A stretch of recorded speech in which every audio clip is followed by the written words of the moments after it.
I mean, so that was back. So from that was 2006, 2007. The report came out. So that was during the Bush administration where the report first started. We started extrapolating the data, Mm-hmm. and the report started to come together. It's released in 2009 under the Obama administration, where it's mischaracterized and by the media. From 2006 to today, where we've seen the Oath Keepers, which is one of the people and sovereign citizens, work with police officers to detain migrants, or uh, or when the ACLU came out with a report earlier this year talking about all of the domestic terrorism that happened in 2008 came from right wing extremists. Does it does it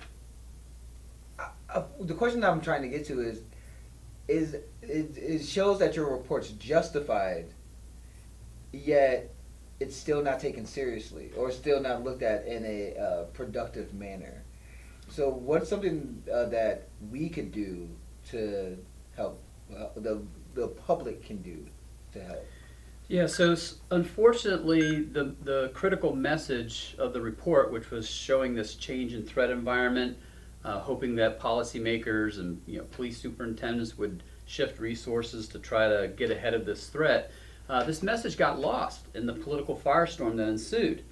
And the thing that was interesting is when I went back and looked at all the media reporting about the leak and what the report was about, I thought all the media organizations were mischaracterizing this report. I found out no, that most of the media gave a very objective report on, the findings of this assessment, and it was only Fox News and Rush Limbaugh and Pat Robertson and all these conservative news networks that were the ones that were spinning it for political purposes. Now you got to remember, the Republicans came off some really tough losses in 2008. They not only lost the presidency, but they lost congressional seats and people in the Senate. And so they were looking for, I think, a weapon to use against this new administration. And unfortunately, the Department of Homeland Security was caught off guard when this conservative attack began, and they weren't prepared for it, and they basically caved to all the political pressure. That is it's funny that the truth is controversial. Yeah, looking back on this report, I don't get any satisfaction in knowing that I was right. I was just doing my job as a trained senior intelligence specialist with, at the time I wrote that report, probably I would say 15 plus years of experience looking at this issue.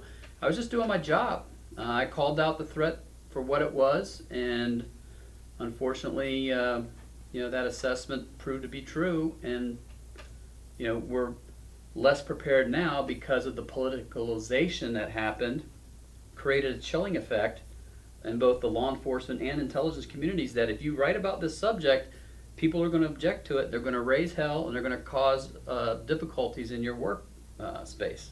Well, speaking of law enforcement, you spoke to the police academy here in Kalamazoo, and you also did a report with Reuters that is still online today, and I encourage everyone to go and read it, about how law enforcement and how branches of the military can be infiltrated by far right-wing extremist groups and what we can do to combat that.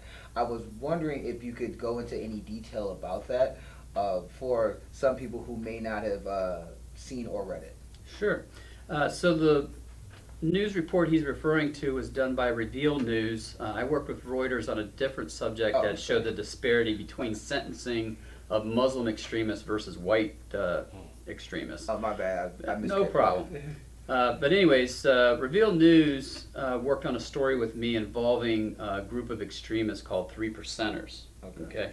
So in this latest wave of extremism that's gripped the country since 2008, we've had a couple of new movements that have emerged.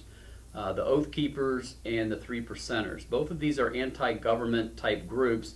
The Oath Keepers are primarily looking to oust perceived corrupt officials, change the government, things like that, where the 3%ers are more of a paramilitary type group. They're into survivalism and things like that. You